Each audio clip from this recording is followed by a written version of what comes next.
Salam dropshipper untuk teman-teman semuanya, bersama saya Bonce. Kali ini pertama kali saya akan bercerita atau berbagi pengalaman kepada teman-teman semua untuk dropshipping. Dropshipper adalah orang yang menjual produk dari satu atau beberapa supplier. Nah, menariknya ide bisnis yang kayak gini tuh, kita nggak mesti harus menyimpan stok barang dagangan dan mengirimkan pesanan kepada pembeli. Kewajiban kita itu adalah kita hanya memasarkan produk supplier ke calon konsumen. Medianya bisa kita menggunakan pihak website, toko online. Cara kerja dropshipper adalah setiap kali ada pembeli, Anda menghubungi supplier yang bekerja sama dengan Anda untuk mengemas dan mengirimkan pesanan ke pembeli tersebut. Tenang aja, nantinya supplier akan menyertakan nama toko Anda sebagai pengirimnya, sehingga konsumen menganggap Anda adalah penjualnya dan tidak tahu kalau Anda adalah seorang dropshipper. Bagi teman-teman yang baru bergabung di channel saya, silahkan nyalakan tombol subscribe dan notifikasi agar tidak ketinggalan berita dan info-info berikutnya. Tak hanya praktis, bisa dibilang bisnis sebagai dropshipper adalah bisnis tanpa modal yang besar. Anda hanya perlu mendaftar ke sebuah supplier dan membayar biaya administrasinya. Selebihnya, Anda cukup mengeluarkan dana untuk melakukan pemasaran melalui website atau platform lainnya. Nah, kemudian nantinya keuntungan yang Anda dapatkan dari bisnis dropship berasal dari selisih harga yang Anda tetapkan sebagai harga dari supplier. Nah, oleh karena itu, tantangan dropshipper adalah memberikan nilai jual pada pelayanan konsumen agar bisa meningkatkan harga dalam jumlah yang wajar. Menjadi dropshipper, yang pertama itu adalah memilih produk yang ingin dijual. Cara jadi dropshipper yang utama tentu saja menentukan produk yang ingin Anda jual. Nah, apa produk yang bisa Anda tawarkan ya? Untungnya, salah satu kelebihan menjadi dropshipper adalah kebebasan untuk memilih produk yang ingin dijual. Sebab supplier dropship pada umumnya menawarkan beragam pilihan dagangan, mulai dari pakaian hingga perabotan. Namun, sebaiknya Anda memilih salah satu atau dua beberapa jenis produk yang saling berkaitan dan bermulaan. Tujuannya agar Anda bisa fokus melayani kebutuhan konsumen yang pada umumnya sangat membutuhkan barang tersebut. Misalnya, jika kita membidik kalangan perempuan muda, nah Anda bisa menjual produk-produk kecantikan yang sesuai seperti kosmetik dan skincare. Nah, kemudian selain membantu Anda fokus, menjual beberapa produk yang relevan akan memudahkan Anda untuk membangun brand. Contohnya, jika Anda menjual kosmetik dan beberapa produk terkait pelanggan, akan mudah mengingat toko Anda sebagai produk kecantikan. Beda halnya jika Anda berusaha menawarkan beberapa jenis produk sekaligus. Nah, kalau seperti itu, identitas toko Anda tidak akan mudah diingat para konsumen. Kemudian yang kedua, itu adalah menentukan supplier. Salah satu yang berdampak pada kesuksesan dropshipper adalah baik tidaknya supplier Anda. Oleh karena itu, cara jadi dropshipper pemula berikutnya adalah memilih supplier yang tepat. Tentunya, Anda tidak hanya menggait supplier yang menawarkan produk yang ingin Anda jual saja, Anda juga harus memastikan bahwa supplier tersebut memiliki barang yang berkualitas agar konsumen puas berbelanja di toko Anda. Selain itu juga, ada beberapa hal yang harus kita pastikan saat menentukan supplier dropship itu. Yaitu yang pertama, kita harus melihat dari biaya administrasi. Kenapa hal demikian harus kita lihat? Karena biaya administrasi yang ditawarkan tiap supplier pasti berbeda. Nah, sebaiknya Anda memilih biaya yang administrasinya tidak terlalu tinggi agar Anda bisa mendapatkan keuntungan dari setiap pembelian. Nah, kemudian kita harus juga melihat transparansi stok produk. Supplier yang Anda pilih harus memberitahukan stok produknya dengan jelas. Jika tidak, kredibilitas toko Anda nanti bisa tercoreng. Bayangkan, jika konsumen sudah melakukan pembayaran tetapi produk yang dibeli itu kosong atau stoknya sudah habis, pasti nggak kebayang banget kan kekecewaan dari seorang konsumen. Kemudian kita juga harus menentukan jasa pengiriman yang digunakan. Kualitas jasa pengiriman yang berbeda-beda. Karena itu pastikan supplier yang Anda pilih menggunakan jasa pengiriman yang cepat dan tepat, memiliki customer service yang baik. Kemudian pengembalian barang. Nah, sebaik-baiknya pelayanan supplier, kesalahan bisa saja terjadi, misalnya salah ukuran atau cacat produksi. Nah, agar tidak kecewa jika ada kesalahan pengiriman, pilihan supplier yang menawarkan kebijaksanaan atau kebijakan pengembalian barang dengan syarat yang mudah. Kemudian, kostumisasi kemasan. Salah satu celah branding untuk mendapatkan dropshipper adalah menambahkan keterangan toko Anda di kemasan produk. Oleh karena itu, Anda perlu bekerja sama dengan supplier yang bersedia mengkostumisasi kemasan produknya dengan identitas toko Anda. Contohnya, dengan menyiapkan kartu ucapan terima kasih untuk konsumen. Dan yang selanjutnya, meningkatkan nilai jual. Nah, selain menentukan produk dan supplier yang sesuai, cara menjadi dropshipper adalah menentukan harga. Pada umumnya, penjual ingin menawarkan harga murah agar bisa menarik konsumen. Namun, sebaiknya Anda menghindari strategi bisnis tersebut. Mengapa demikian? Pertama, banyak penjual yang menjajakan produk dengan harga rendah. Nah, jika ikut melakukan cara itu, Anda menghadapi persaingan yang sangat ketat. Persaingan untuk mendorong Anda menurunkan harga, padahal semakin murah dagangan Anda, semakin sedikit keuntungan yang bakal Anda dapatkan. Akhirnya, Anda harus berusaha mendapatkan lebih banyak pembeli agar bisa meningkatkan pendapatan. Nah, supaya tidak terjebak dalam situasi seperti itu, cara dropshipper adalah meningkatkan harga secara wajar. Strateginya dengan menambahkan unique selling point atau nilai jual. Jika bisa memberikan hal lebih, Anda tetap bisa menarik perhatian konsumen meski dagangan Anda mirip dengan yang ada di toko lain. Kemudian sebagai dropshipper, cara yang bisa Anda gunakan untuk meningkatkan nilai jual dari segi produk memang terbatas. Namun Anda bisa menaikkan kualitas pelayanan atau customer experience, contohnya dengan menawarkan customer service yang responsif dan program customer reward. Kemudian yang selanjutnya, membuat website toko online. Anda sebenarnya bebas menjajakan dagangan dropship di platform apa saja sih. Namun tempat berjualan yang paling disarankan untuk dropshipper itu adalah mempunyai website pribadi. Sebabnya, dibandingkan dengan marketplace dan media sosial, website menawarkan beberapa keunggulan bagi bisnis yang termasuk Anda menentukan tampilan dan fiturnya. Kemudian di website Anda bebas mengatur tampilan, fitur toko. Hal itu lebih memudahkan Anda untuk melakukan branding melalui tampilan. Nah, selain itu Anda bisa menambahkan fitur untuk meningkatkan customer experience, misalnya fitur harga dan perbandingan produk. Tidak ada produk pesaing. Kalau berjualan di website, hanya produk-produk Anda yang tampil di hadapan konsumen. Otomatis, perhatian konsumen hanya akan tertuju pada dagangan Anda. Anda bebas dari biaya administrasi, platform marketplace pun umumnya mengenakan biaya administrasi untuk tiap transaksi. Di website, Anda tidak akan menemui hal itu, sehingga keuntungan Anda bisa bertambah. Terlepas dari beberapa kelebihan tersebut, membuat website toko online itu hal yang sangat mudah. Anda cukup membeli domain dan hosting, lalu menginstal platform CMS WordPress di platform tersebut. Nah, Anda bisa memilih tampilan website dan menambahkan fitur melalui plugin yang sudah tersedia. Kemudian selanjutnya itu adalah mempromosikan toko Anda. Cara menjadi dropshipper pemula selanjutnya yaitu mempromosikan toko Anda dengan upaya digital marketing. Menariknya lagi, ini teman-teman semua ya, ada beberapa jenis digital marketing yang bisa Anda manfaatkan jika Anda memiliki website. Di antaranya itu, pertama Anda bisa melakukan upaya SEO atau Search Engine Optimizing. Dengan penerapan SEO yang baik, website Anda memiliki peringkat tinggi di hasil pencarian Google dan mendapatkan banyak pengunjung.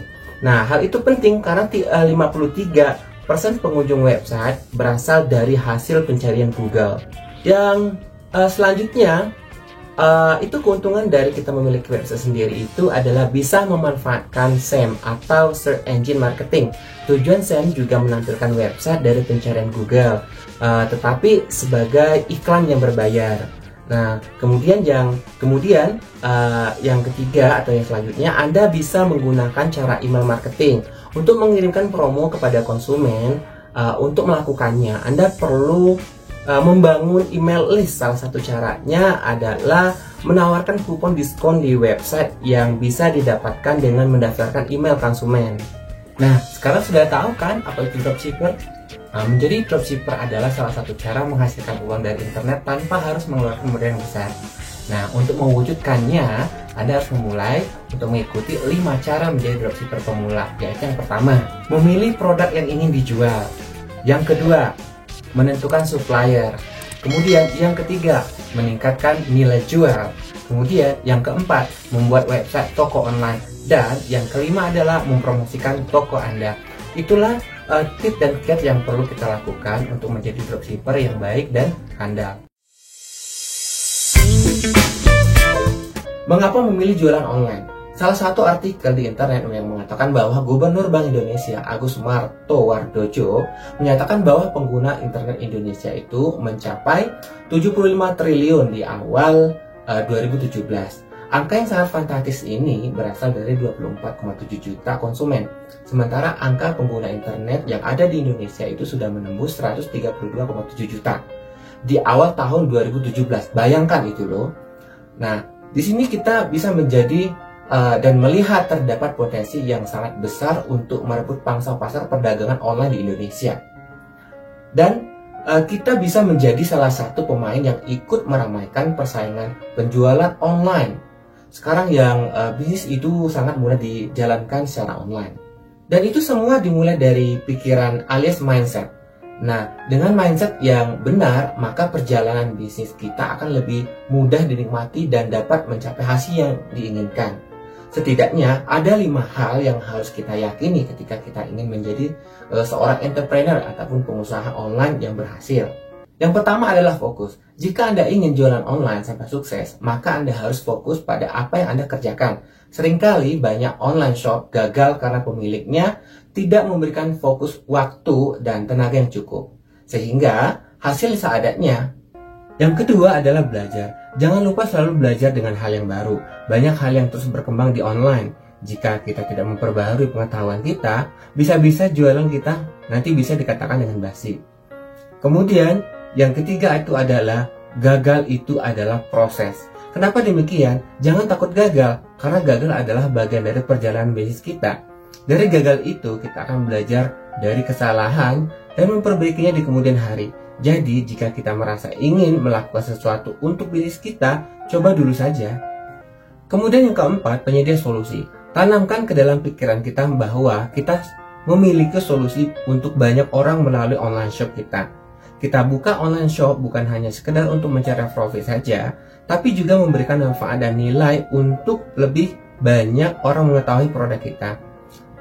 Jangan menunda, mulai dulu saja. Semakin kita menunda, semakin kita jauh dari hasil yang kita harapkan. Jika kita tidak bisa melakukannya sendiri, minta bantuan orang lain yang lebih mengerti dan membantu kita. Dengan kemajuan internet dan kemudahan mengaksesnya saat ini, siapapun bisa online hanya dari smartphone. Kita bisa melakukan banyak hal dengan internet, termasuk dalam memasarkan produk online shop kita. Kita bisa memasarkan lewat WhatsApp, Facebook, Instagram, Marketplace, website, dan banyak lainnya. Kita hanya perlu mulai belajar bagaimana memaksimalkannya. Belum lagi dengan jaringan logistik alias kurir yang semakin banyak dan mudah seperti JNE, JNT, Tiki, Secepat, Gojek, dan lainnya. Telah tersedia pilihan kurir untuk membantu mengirimkan paket kita ke tangan pelanggan, dimulai dari pengiriman yang hanya dalam hitungan jam. Bahkan saking mudahnya, kita bisa melakukan hanya sebagai sampingan. Sambil sekolah, sambil kerja, sambil mengurus rumah tangga. Kemudian, ini akan membuat siapapun bisa untuk berjualan online.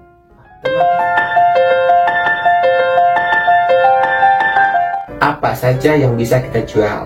Mulai dari problem yang kita hadapi, Kita juga bisa menjual produk yang kita ketahui dan kita sukai ataupun yang kita gunakan. Biasanya kita mengkonsumsi produk yang kita sukai karena produk ini biasanya dapat menyelesaikan dan membantu masalah kita. Dan ingat, banyak orang lain yang memiliki masalah yang sama dengan kita juga, sehingga kita juga bisa mengajak orang lain untuk membeli produk ini. Nah, dengan begitu kita akan lebih antusias saat menjalankan kegiatan jualan. Nah, kita akan lebih nyaman saat menjawab pertanyaan dari konsumen karena kita sendiri menyukai produk yang kita jual. Misalnya, kita memiliki hobi merawat kulit. Supaya lebih cantik, kita paham perbedaan produk perawatan kulit dan kita menyukai satu produk tertentu karena kulit kita selesai dengan produk tersebut. Nah, karena begitu, kita mengenal dan menyukai produk tersebut, kita bisa menjual produk itu secara online. Seorang teman di komunitas grup bisnis online, sebut saja namanya Sinta. Bu Sinta cocok dengan bisnis online-nya sekarang. Bermula dari problem yang beliau hadapi, yaitu sulit mencari hijab untuk anaknya yang berusia balita. Nah, ketika sudah menemukan solusinya, Bu Nurul pun memutuskan untuk berjualan hijab balita secara online. Kemudian produk apa sih yang bisa dijual di online? Pada dasarnya produk apa saja bisa dijual di online. Dari mulai pakaian hingga lemari, dari bumbu masak hingga kitchen set. Apa sih yang harus kita pertimbangkan? Yang harus kita pertimbangkan adalah kurir, pengirimannya. Nah, umumnya semakin besar volume barang, semakin besar biaya pengirimannya. Dan biaya kirim adalah salah satu faktor yang terpenting pada saat konsumen berbelanja secara online. Semakin ringan biaya pengiriman, konsumen pun akan semakin suka berbelanja.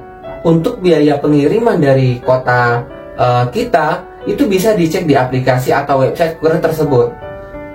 Kemudian hal yang lain perlu kita pertimbangkan selain volume adalah produknya. Apakah barang elektronik, pecah belah, kain, makanan kering, makanan basah, makanan beku, cairan, dan lainnya. Masing-masing kurir memiliki perlakuan khusus terhadap bahan produk. Ada yang wajib menggunakan biaya asuransi, misalnya smartphone atau perhiasan, tapi juga ada yang menolak jika isinya itu adalah cairan. Jika menjual bahan makanan yang beku, pastikan juga layanan kurir yang dapat mengantar dengan tepat waktu. Nah, silakan cek kurir masing-masing untuk lebih detail apa yang boleh atau yang tidak. Lalu, jasa juga bisa kita jual secara online loh. Tidak selalu produk yang berbentuk fisik yang bisa dijual online. Ada juga yang bisa menjual secara berdasarkan keahlian Anda. Nah, misalkan jasa desain, klinik gigi, tata rias, konsultasi, servis AC, ataupun jasa les private yang sejenis dengan jasa ini lainnya. Media online dipakai untuk memasarkan jasa kita, sehingga kita bisa dikenali lebih banyak pengunjung dari mana saja. Jika layanan kita terpercaya, orang-orang tidak akan segan menghampiri walaupun kita itu berbeda kota ataupun berbeda provinsi. Terima kasih teman-teman. Di mana saja sih tempat jualan online? Di mana sih tempat jualan online? Yang pertama adalah marketplace. Pembeli online ada di marketplace seperti Tokopedia, Shopee, Bukalapak, Lazada, Blibli, dan lain-lain. Kita juga bisa berjualan di sana, menemukan pembeli di sana. Masing-masing marketplace punya ketentuan dan syarat tertentu untuk membuka toko di sana. Ada yang harus menyertakan foto KTP, foto buku rekening, foto diri, hingga penyimpanan uang deposit. Ada yang tidak mengambil keuntungan dari transaksi, ada juga yang mengambil keuntungan dari transaksi. Keuntungan marketplace itu seperti pasar, orang-orang akan datang dengan sendirinya. Nah, marketplace-nya yang akan berpromosi ke masyarakat untuk mengajak berbelanja di marketplace mereka. Tapi tantangannya adalah pengunjung marketplace ini bisa langsung membandingkan produk kita dengan produk toko lain dari sisi harga, pengiriman, dan pelayanan. Kemudian yang kedua adalah sosial media. Sosial media yang paling ramai digunakan itu adalah Facebook, Instagram, YouTube, dan saat ini juga itu adalah TikTok. Sambil mereka mencari hiburan di sosial media, mereka juga sesekali akan mencari produk yang untuk dibeli. Disinilah peluang kita untuk berjualan.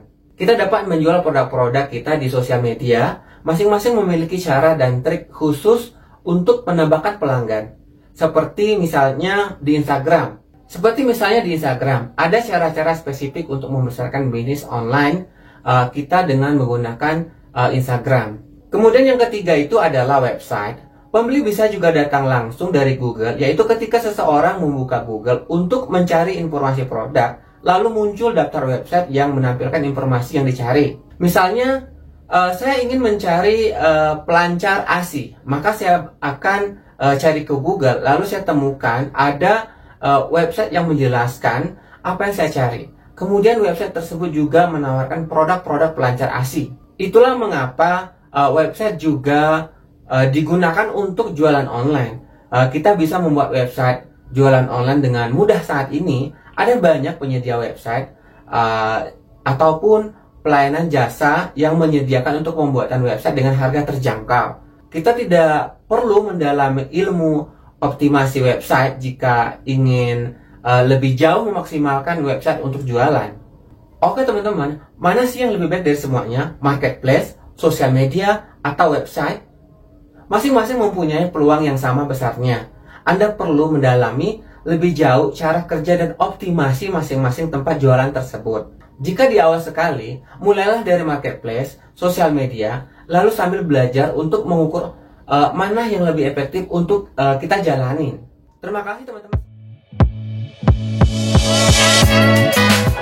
Di video kali ini, saya akan membahas tentang ayo kita jualan. Sukses itu proses. Sukses bukanlah sebuah hasil akhir, melainkan proses yang tidak pernah berhenti. Saat kita merasa bisnis kita sudah sukses, kita akan ditantang oleh hal lain yang membuat kita tetap harus berjuang untuk kembali menang. Mungkin tantangan itu datang dari konsumen kita, dari kompetitor kita, atau bisa saja kan teknologi yang kembali berubah. Jadi nikmatin saja perjalanan bisnis kita. Kita akan mengalami saat-saat di mana kita ingin menyerah dan berhenti. Semua akan mengalami hal tersebut. Tapi tidak semua mencoba untuk bertahan bangkit dan mencari jalan keluar.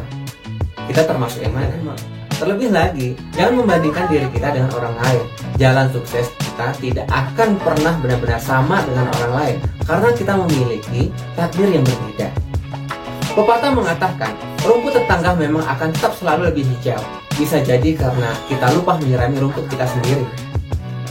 Ayo belajar bersama dengan komunitas. Bagaimanapun teknologi sangat membantu kita. Kondisi hari ini berbeda dengan 20 tahun yang lalu, di mana pebisnis harus susah payah untuk jatuh dan bangun sendirian. Karena saat itu tidak ada orang lain yang bisa membantu dan menjadi mentor yang mereka jalani. Hari ini ada banyak sekali grup dan komunitas sosial media ataupun aplikasi chat yang berisi teman-teman pengusaha dan pebisnis online yang sangat positif dan bermanfaat untuk saling membangun.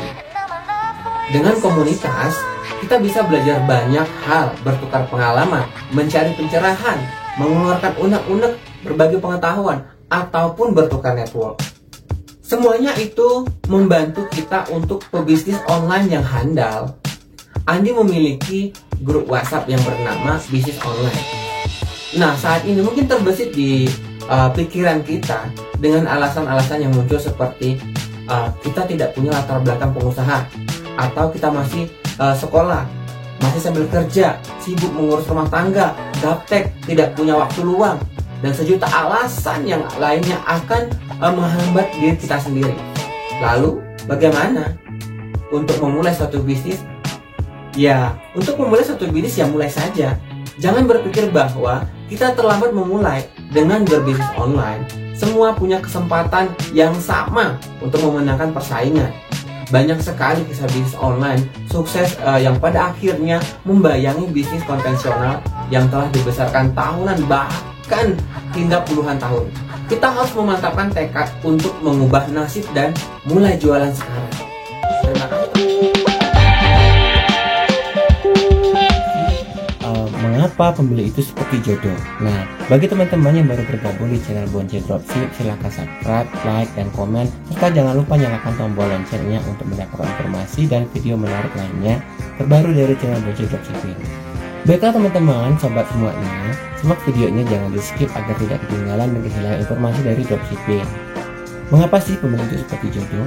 Nah, sebelum kita memutuskan untuk menjual produk apa, sebaiknya kita menentukan dulu target orang-orang seperti apa kelak yang bakal menjadi pelanggan kita.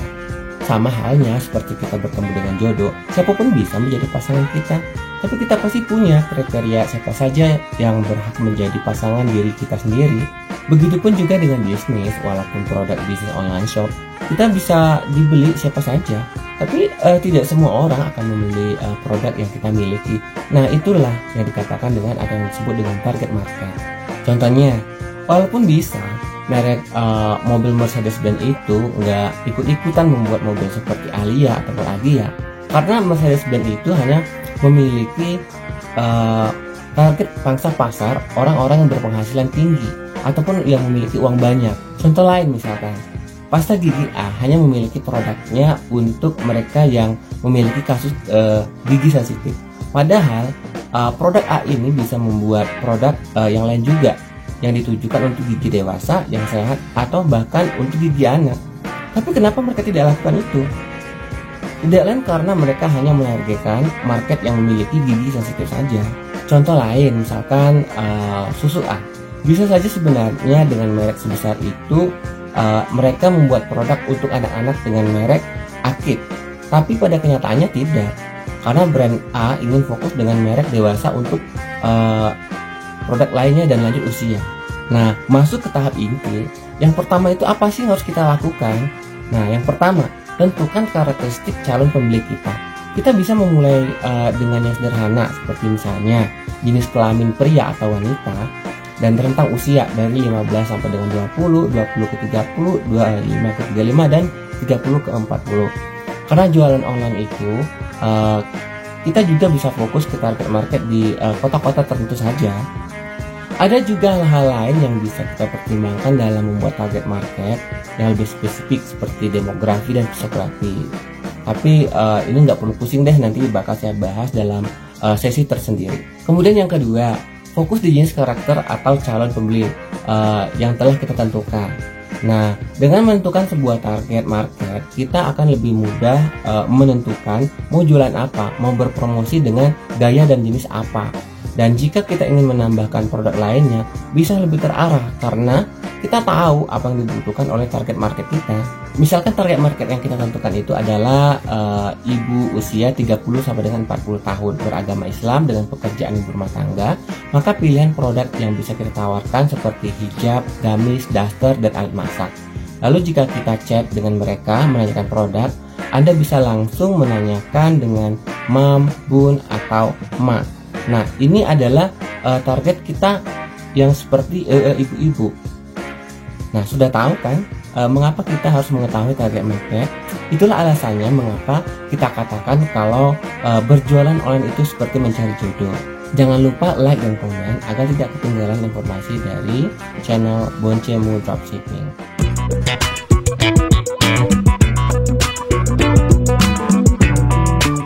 Kali ini saya bakal bercerita bagaimana cara kita menghitung rumus harga jual secara sederhana. Nah, rumus harga jual itu sama dengan harga modal plus biaya plus keuntungan. Misalnya, Anda ingin berjualan daster, harga modal daster adalah 70.000. Biaya yang Anda keluarkan setiap ada pembelian yaitu 2.000, terdiri dari plastik packing 500 dan lakban 500, biaya packing 500 dan lainnya 500. Setelah itu Anda ingin mengambil keuntungan 28.000, maka harga jualnya itu adalah 100.000. Harga modal yaitu harga awal produk Anda jika Anda mengambil dari supplier, itulah harga modal Anda. Jika Anda produksi, silakan hitung habis biaya berapa untuk satu item produk tersebut. Jika Anda menjual jasa, contohnya desain logo, Anda nilai waktu Anda berapa harganya per jam. Jika harga per jam Anda adalah 100.000, lalu logo tersebut selesai dalam 2 jam, maka harga modal Anda adalah 200.000. Anda berjualan pasti memiliki biaya, dari mulai biaya untuk bahan packing, listrik, pulsa, gaji pegawai, makan, jajan, parkir, dan lainnya. Semakin besar bisnis Anda, semakin besar biayanya. Biaya inilah yang nantinya akan dibebankan pada harga jual. Dan pada akhirnya orang menjadi pelanggan bukan karena harga. Punya merek mie instan favorit? Apakah jika harga mie tersebut lebih mahal Anda berpaling ke merek yang lain? Tentunya tidak. Pelanggan setia Anda pun tidak akan membeli produk karena harga, melainkan karena pelanggan Anda sudah percaya terhadap toko yang Anda miliki. Jika Anda berhasil membuat pelanggan Anda menyukai pelayanan dan produk Anda, dia akan kembali kepada Anda walaupun toko sebelah memiliki produk yang sama dengan harga dan nilai jual barang yang lebih murah. Maka pastikan Anda memiliki calon pembeli ataupun pelanggan dengan spesial. Itu akan membuat harga berapapun bukan menjadi suatu masalah. Jual murah atau jual mahal? Saya ingin jualan, tapi berapa banyak ambil untungnya? Ambil untung sedikit atau banyak? Nah, kalau kita ambil banyak, tapi akan ada yang lebih murah, bagaimana dong? Ingat ini, tidak ada harga yang mahal. Yang ada adalah pembeli yang tidak tepat. Air mineral di bandara 10 kali lipat daripada di harga warung tetangga. Mahal bukan? Untuk kita yang tidak butuh tentu mahal. Tapi untuk pembeli yang tepat, yaitu yang nggak membawa bekal minum, malas keluar lagi, dan kebetulan uangnya ada, dibeli juga air mineral tersebut. Jadi bukan soal harga yang kemurahan atau kemahalan, tapi soal bagaimana kita menemukan pembeli yang tepat untuk produk kita. Untuk menemukan pembeli yang tepat, definisikan ciri-ciri target marketnya. Untuk teman-teman dropshipping, kali ini saya bakal bercerita bagaimana cara kita promosikan barang online yang kita jual. Yang pertama itu adalah mengenal traffic atau lalu lintas. Bayangkan, kita memiliki warung jus di teras rumah kita, jarak 50 meter dari rumah kita ada sebuah sekolah SMP. Setiap hari banyak anak yang melintasi rumah kita menuju sekolah tersebut, atau sebaliknya saat pulang dari sekolah. Anak-anak sekolah ini adalah traffic warung jus kita. Semakin ramai traffic, maka peluang mendapatkan pembeli semakin banyak. Mungkin di jam pulang sekolah, traffic sedang ramai-ramainya ya. Ketika malam hari, trafficnya pun sepi. Sama halnya juga pada jualan online. Kita juga membutuhkan traffic untuk mengunjungi online shop kita. Jika kita berjualan di Instagram, kita harus mengupayakan sesuatu supaya banyak pengguna Instagram datang ke akun kita kemudian berbelanja. Secara umum ya, traffic terbagi menjadi dua traffic, gratis dan traffic berbayar. Traffic gratis. Traffic gratis adalah upaya yang dilakukan untuk menarik traffic tanpa harus kita mengeluarkan uang. Mendapatkan traffic gratis itu bukan hal yang mudah dan menuntut kreativitas. Akan ada masanya cara mendapatkan traffic gratis itu sampai ke titik jenuh. Artinya cara itu yang awalnya efektif, tapi kemudian setelah beberapa lama cara itu tidak bisa digunakan lagi. Di internet kita bisa mencari traffic gratis dari sosial media, Instagram, Facebook, Twitter, dan YouTube. Marketplace seperti Tokopedia, Bukalapak, dan Shopee.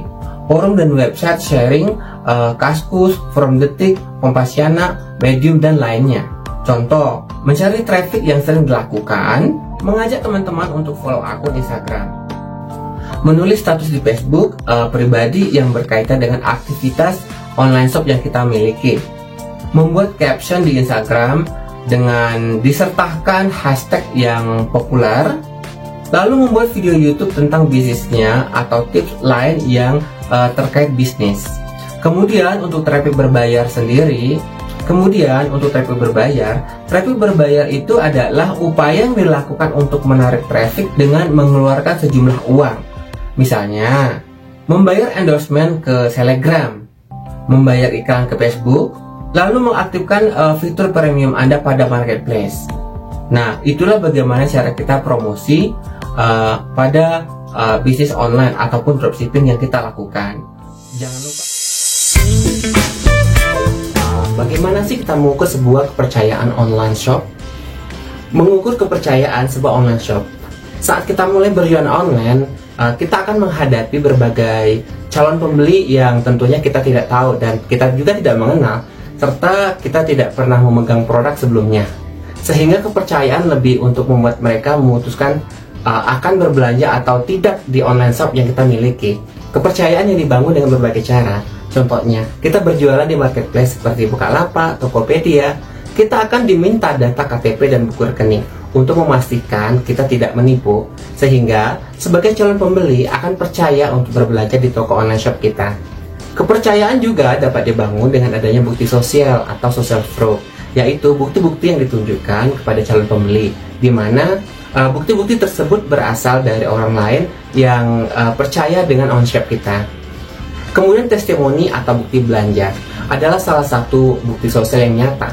Terdapat beberapa bukti sosial yang dapat membuktikan bahwa toko kita itu benar-benar adanya, antara lain testimoni dan ulasan yang diberikan oleh pembeli sebelumnya, kemudian rating atau bintang, penilaian yang diberikan oleh pembeli sebelumnya, di mana mereka sudah mengetahui produk yang kita jual.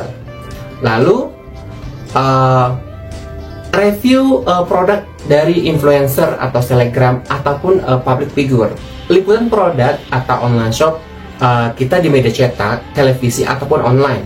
Kemudian foto percakapan dan bukti transfer dari pembeli. Pada saat kita memulai tentunya tidak punya semua ini kan. Nah, tapi kelak kita akan memiliki pembeli pertama.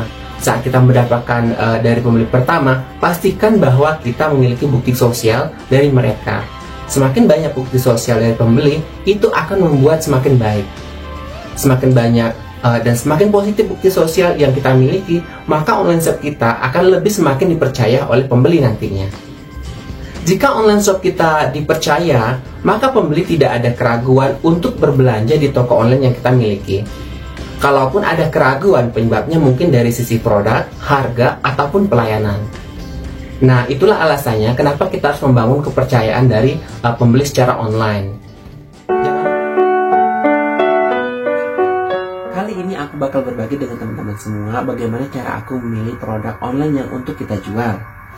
Nah, aku selalu biasanya melakukan observasi produk sebelum produk itu aku jual. Aku selalu menggunakan marketing tools atau menggunakan Google Trends, di mana aku bisa melihat nantinya produk apa sih yang lagi tren di pasaran sekarang ini. Nah, khususnya aku sih pelaku dropshipping dari luar, karena produk aku itu nggak masuk ke Indonesia teman-teman ya, maaf sebelumnya ya. Jadi aku hanya berjualan di luar negeri saja. Kalau untuk Indonesia, aku belum pernah mencoba menjual produkku di Indonesia, karena market yang biasa aku jual itu ada di US, Eropa, dan Asia, kecuali di Indonesia. Biasanya kalau kayak di Indonesia itu gimana ya, aku belum pernah sama sekali gitu kan, bukan biasanya sih ininya. Tapi kalau untuk produkku masuk di luar dari Indonesia itu biasanya ada di kayak Filipina, kemudian Malaysia ataupun Thailand gitu kan.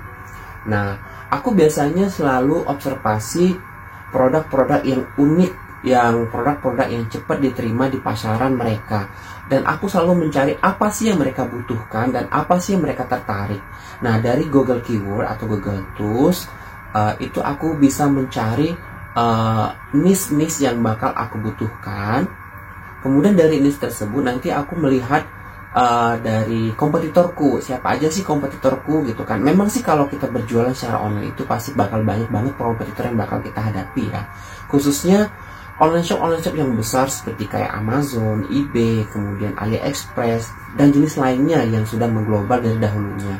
Sedangkan kita selaku pemula gitu kan, jadi sangat sulit untuk bersaing dengan mereka, terkecuali kalau kita memang bisa melihat jenis pasar dan produk apa yang konsumen butuhkan.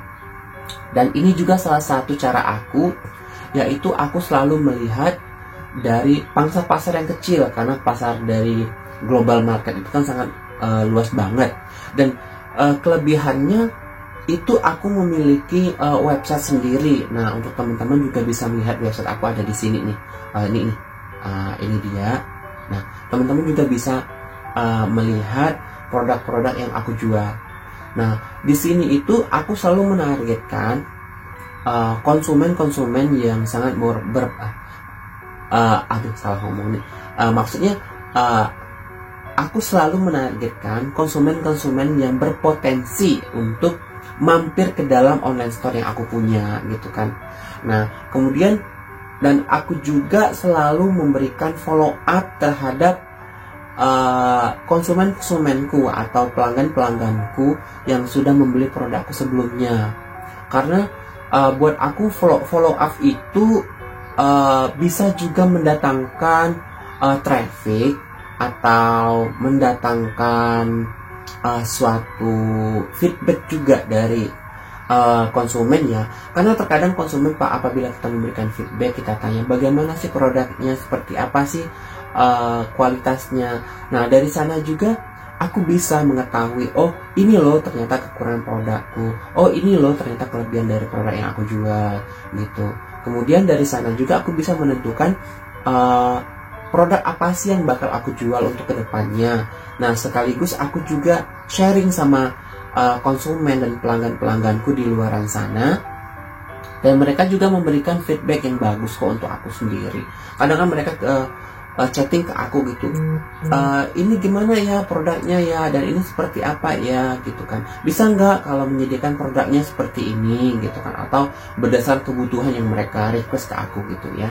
Nah jadi dari satu pelanggan ke pelanggan lainnya itu aku selalu open terhadap mereka, dan terkadang pun ada yang mampir ke online store-nya aku gitu kan, mereka cuma tanya-tanya doang.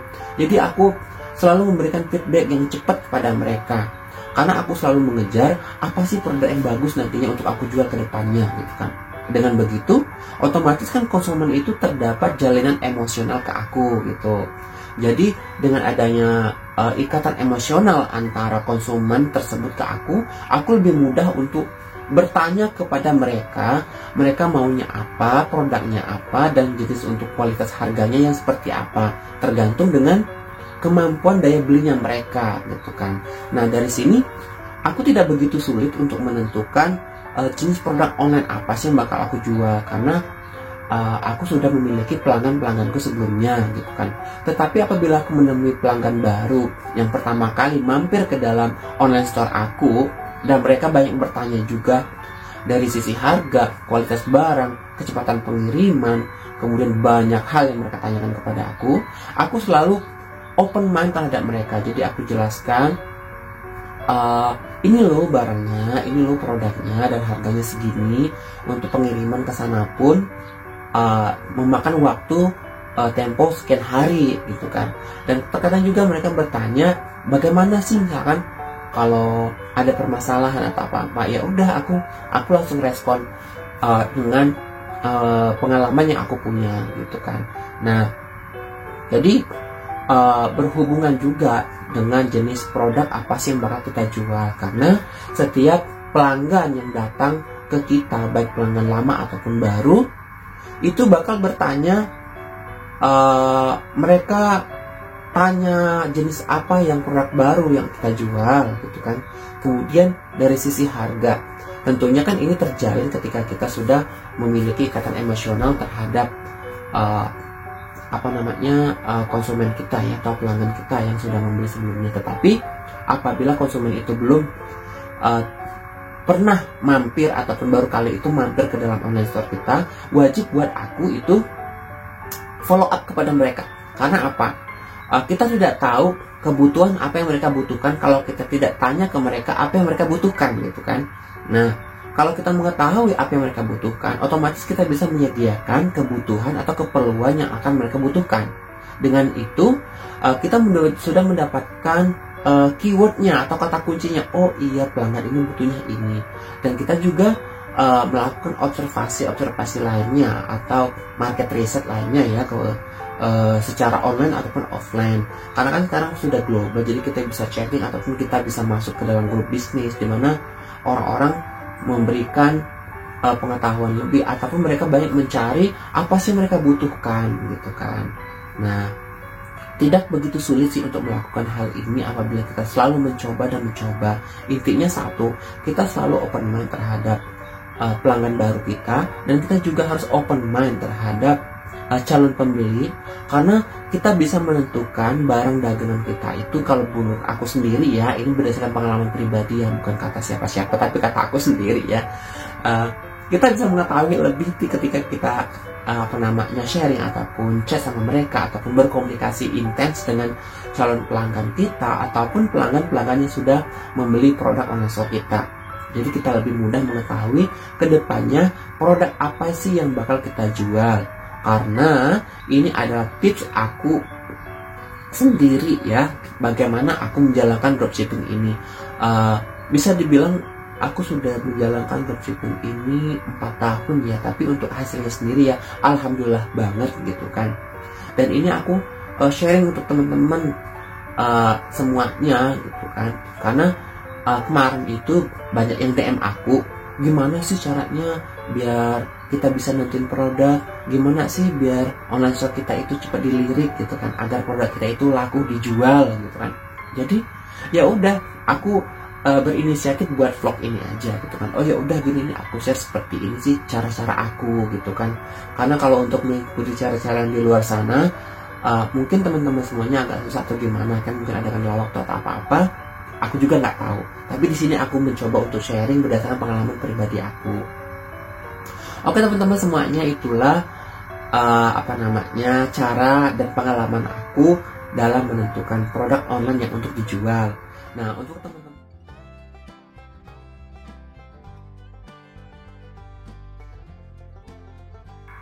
Halo teman-teman semuanya, kembali bersama Bonce di sini, bersama Bonce berbagi informasi.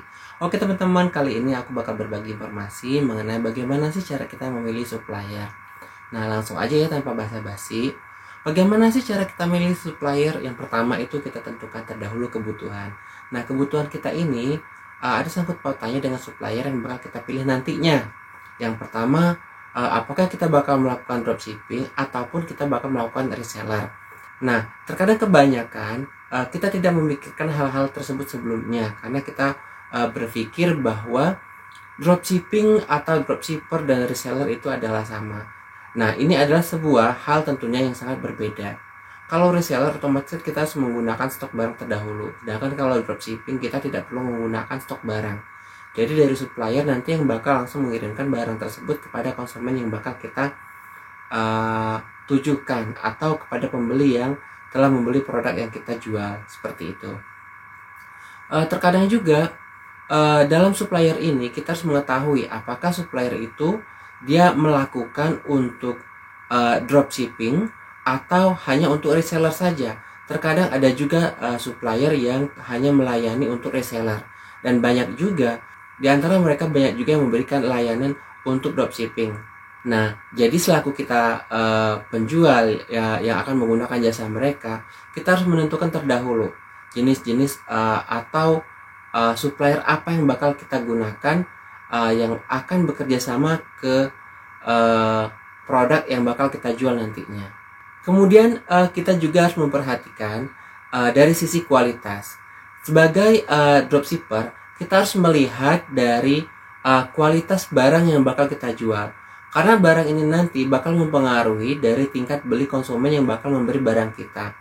Nah, berdasarkan pengalaman yang aku jalanin ya teman-teman semuanya ya, aku selalu mengecek kualitas dari supplier aku gitu kan. Karena apa? Sebelum konsumen itu membeli, otomatis mereka percaya dengan yang kita jual.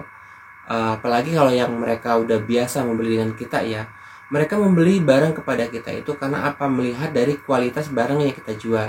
Jika kualitasnya bagus, otomatis kan konsumen bakal secara sadar ya, ataupun secara tidak sadar mereka bakal balik kembali kepada kita. Karena mereka tahu kalau barang yang kita jual itu memiliki kualitas yang bagus dan bisa dipercaya.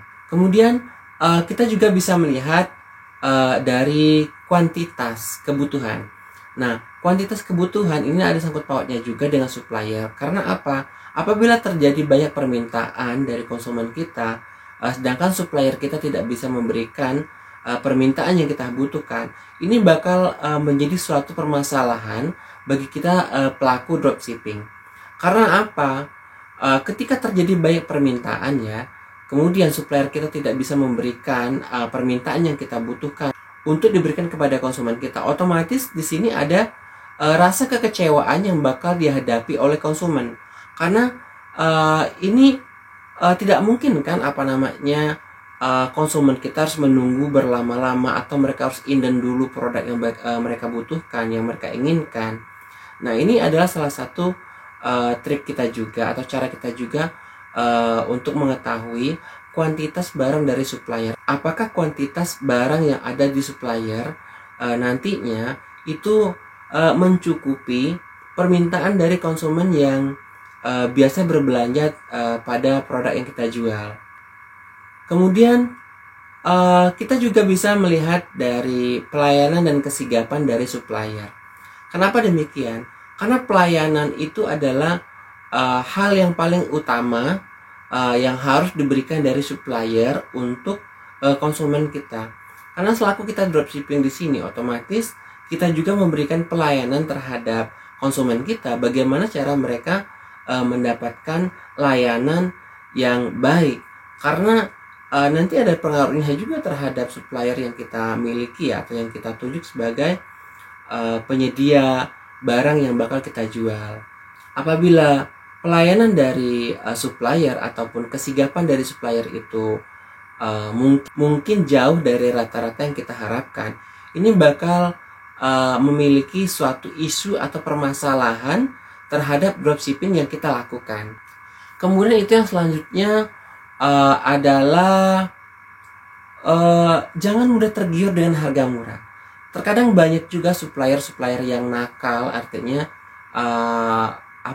bisa kita bilang yang biasa menawarkan dengan harga murah agar konsumen ataupun kita sendiri tertarik dengan tawarannya mereka.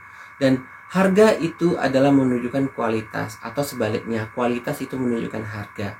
Jadi jangan mudah terpengaruh dengan supplier yang biasa menawarkan harga murah kepada kita, karena dampak dari itu bakal berpengaruh banget untuk kedepannya. Jika kita hanya memikirkan harga yang murah, tentunya semua orang bakal pengennya harga yang murah kan. Nggak ada satu orang pun yang harganya yang pengennya mahal, nggak mungkin gitu kan.